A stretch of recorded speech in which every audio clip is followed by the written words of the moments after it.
When I came in 3 years ago to Disney, technology and project or program management were pretty much leading that. So they would often estimate out these features without even bringing in user experience or design. We'd go design it, and then they'd go build it, and they'd say, well, you can't actually build that. We only estimated for this thing over here, which is very similar to some of the examples Mike showed. We're also project-based. So if you're in a project-based organization, you are only hired to think about something when it becomes a project, which is already too late to change the way that you think about something. So that was a challenge for us. And it's Disney. We're the most beloved brand on the planet. If you're a consumer brand at all, you have to care about emotion. But if you're Disney, you got to bring the emotion. So we have to balance functionality and emotion, which is not usually on a roadmap. Make it more fun is never on a roadmap, ever. Data is not an issue for us. We have tons of data. The challenge is to aggregate all that data into useful insights. I mean, there's low-hanging fruit. You do an A/B test, obviously that's better than that. Let's go.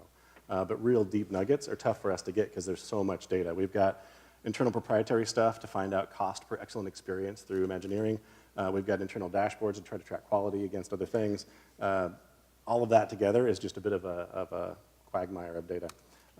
We've been talking about this all day. The challenge for us is that our situation is that we're a UX group inside of a creative group, inside of a tech group, inside of a broader marketing organization. In other words, we're the dude disguised as a dude playing another dude. And so we had to be very deliberate, like extremely deliberate. Depending on the audience we're talking to, their expectation of user experience or design or what those words mean were completely different. So the same presentation might not work in that audience versus that audience. You really, to the point Molly made earlier, you had to know who you were talking to and adjust accordingly. So we've been on a 3-year plan to try to get further to the left, right? Starts with education, but proactively educating through action. We can talk all day long, and we have Digital University, and we do a lot of things that Mike's doing as well, and those are really great to get people to at least understand that you're there because they see you talking on a stage, and that must make you real. But you have to work through action to figure it out. So the first thing we did was we redefined all of our roles. A UX lead doesn't mean anything in a marketing organization. They don't even know what that person does. An art director in a digital organization is completely different than an art director in an advertising organization, and we have both internally. So even our visual designers had to rechange all of our titles so that people understood them. And then we did something that Mike's also doing. We aligned to map to our product organization. So we wanted to become thought partners. You're never going to say, hey, we can help you design this, and they're going to go, oh, that's awesome. Come on over. Well, let's really think this through. You have to proactively go find them and volunteer your time and your services, which means assigning your people, your lead people, to the same work so that they can have the same conversation. I have 10 minutes, and I'm going to go really fast. So a couple ways we did this. Show, don't tell. We say this a lot. Obviously, we're Disney. Bringing things to life is something we've been doing for over 90 years. That is, these are the principles of animation since Walt days.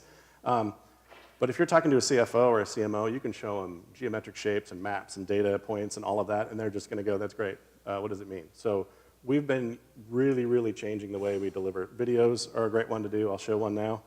We just launched an app called Shop Disney Parks. And I'll talk a little bit about it. It's been met with some pretty good success. Within the last 30 days, we launched 2 products that we think are kind of the culmination of getting further to the left and informing the design and the idea and the strategy. And show, don't tell was critical to that. The more that you show what the end result's going to be, the more that you're included in the strategy and the product thinking early so that you can help them visualize it. You can also help them think about it. A little bit of context. Parks and Resorts merchandise is not Disney Store. It's a different thing. They do sell some online stuff. They have about 2,000 products online through DisneyStore.com. Of course, Disney Store takes a cut because they're fulfilling all of those shipping needs and everything. But we have, and I have to read this part, 304 stores. That's just in Walt Disney World. Just Walt Disney World. 70,000 products and 1.3 visits per day. So there's a lot of people in the shops, in the park. That's the business. So they asked for some better ways to sell their merchandise digitally. We came back with, and this is us being pulled in early, it's fantastic, it's an app play.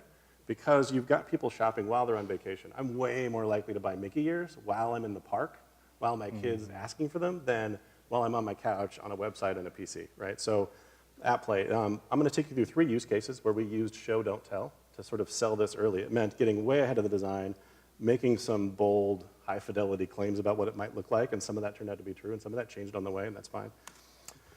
So let's say this is my daughter, and we're in the shop. Oh, wait, I skipped ahead. Because you want to see her run down the hall. It's fun. She's cute. So it's 8:30 in the morning. We're at Walt Disney World. She sees these mini dolls. She wants a giant plush mini. Of course, it's 8:30 in the morning. Who wants to carry around a 3-foot-tall mini all day long when you go to the park? I've also got a couple other kids, and we got a lot going on. But if I pull out my app, which is, because I'm in park, already going to be set to scan, I can scan the barcode on the mini doll.